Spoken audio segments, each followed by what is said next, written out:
تو دونوں صاحب ابھی یہ جس طرح ہم دیکھ رہے ہیں کہ اس حکومت نے کچھ ایسے معاشی قدم اٹھانے کی کوشش کی ہے کہ پاکستان کی معاشی حالت بہتر ہو، پرائیویٹائزیشن کی یہ بات کر رہی ہے، یہ عام لوگوں پر ٹیکس بڑھانے کی بات کر رہی ہے، یہ بجلی اور گیس کو مہنگا کرنے کی بات کر رہی ہے۔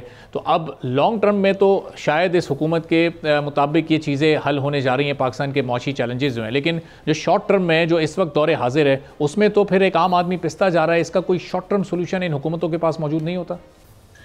دیکھیں جی، اس کا شارٹ ٹرم سولوشن تو یہ ہے کہ نئی گاڑی لے لو، نیا ہیلی کاپٹر لے لو، نئی فیسلٹیز اپنے لیے لے لو، نئے ٹائر ڈلوا لو، نئے مطلب اخراجات بڑھا لو۔ وہ تو یہ لے رہے ہیں سارے شارٹ ٹرم، جو اپنی لیے مفاد اور جو آرام کا اہتمام ہے اس سے تو یہ باز نہیں ہو رہے۔ تو عوام کہاں سے، عوام کے لیے کیا کریں گے؟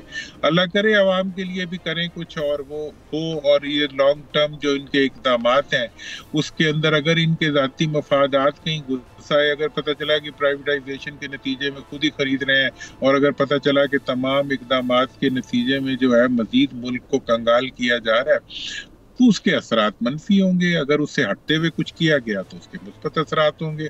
اب ہم تو اس وقت دعا کی پوزیشن میں ہیں، اور دعا بھی کرتے ہیں اور ڈیمانڈ بھی کرتے ہیں کہ جی ملک کی معیشت کو بحالی کے لیے خدا را کچھ کرو۔ عبدالرحمن صاحب، یہ جو منشور ہوتا ہے پھر سیاسی جماعتوں کا، جو ابھی 2-3 مہینے پہلے ہم سن رہے تھے الیکشن سے پہلے بڑے بڑے دعوے ہو رہے تھے، 300 یونٹ فری بجلی، تنخواہیں ڈبل، 10 طرح کے کارڈ لانچ کرنے کی بات ہو رہی تھی۔ الیکشن کے بعد تو اس میں سے کچھ بھی ہمیں سنائی نہیں دے رہا۔ اب تو ہر چیز کی قیمت بڑھنے کی بات ہو رہی ہے، اب مسائل بتائے جا رہے ہیں، اب یہ کہا جا رہا ہے کہ اس وقت کے حقیقت کا علم نہیں تھا کہ اس وقت ملک کی معاشی حالت کیا ہے، پھر وہ نعرے صرف سیاسی نعرے ہی تھے۔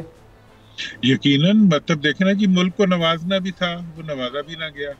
اس کے بعد ملک کے اندر مختلف چیزیں بھی ہونی تھی، کچھ بھی نہیں ہوا۔ آخر میں پتہ چلا کہ بس ہیلی کاپٹر آ گیا، گاڑی آ گئی، کچھ مفادات آ گئے، کچھ نئے نوکریاں نکال لی، وہ اپنے لوگوں میں بانٹ دیں، اور مزید وسائل آ گئے۔ بس یہی ہمیں نظر آتا ہے۔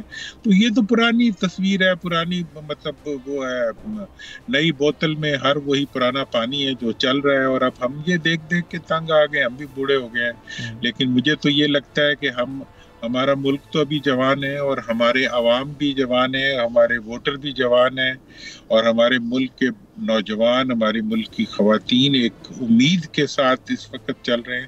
تو مجھے تو پوری توقع ہے کہ انشاءاللہ آگے بڑھنے کا راستہ بنے گا، اور ویسا ہی بنے گا جس کے نتیجے میں ہم اس ملک کے اندر وہ حیثیت پائیں گے جو ہمارا حق ہے۔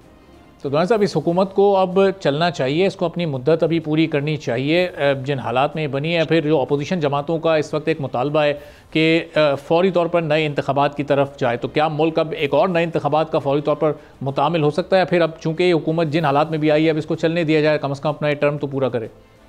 دیکھیں، اس حکومت کو چلانے کا ایک ہی طریقہ ہے، وہ یہ ہے کہ یہ حکومت خود فیصلہ کرے کہ ہم ایک فیئر اینڈ فری سسٹم کے ذریعے نئے انتخابات کرا کے آگے بڑھیں گے۔ ہم خود ایسا نظام بنائیں گے جو کہ ٹرانسپیرنٹ بھی ہو، عبوری حکومتوں کو نہیں لائیں گے، بلکہ ہم خود ایک ایسا نظام بنائیں گے جو کہ ملک کے اندر ایک ایسی حکومت کو لائے گا جو عوام کی منتخب حکومت ہو، اور اس کے بعد کوئی کسی دوسرے پر انگلی اٹھانے کی پوزیشن میں نہیں رہے گا کہ تم نے دھاندلی کی اور تم نے دھاندلی کی۔ کوئی کسی کا سلیکٹر نہیں ہوگا، ہم عوام کو اپنا سلیکٹر بنائیں گے، اور عوام ہی ہمارے الیکٹر ہوں گے، اور عوام کے الیکشن کے نتیجے میں ہی ہم اقتدار میں آئیں گے۔ ہم اس ملک کو وہ خوشی دیں گے، آئیں عید آ رہی ہے، عید کے موقع پہ عید سے آ کے یہ فیصلہ کریں اکٹھے بیٹھ کے کہ ہم اس ملک کی حقیقی عید تب ہوگی جب اس ملک کے اندر حقیقی معنوں میں عوام کی شراکت سے ملک کی حکومت بنے گی، ملک کی حکومت چلے گی، اور ملک کی حکومت جو ہے ملک کو خوشحال بنائے گی۔ تو اب یہ انیشیٹو کس کو لینا پڑے گا دونوں صاحب؟ چونکہ حکومت تو بار بار اپوزیشن کی طرف ہاتھ بڑھا رہی ہے، اپوزیشن جب تک نہیں بیٹھے گی ساتھ تو یہ اتنے بڑے لیول پر جا کر یہ اصلاحات کا عمل کیا شروع ہو سکے گا؟ سر پہ بندوق رکھ کے تو کوئی ہاتھ نہیں ملایا کرتا۔ سبسکرائب کریں اور بیل دبائیں تاکہ کوئی خبر رہ نہ جائے۔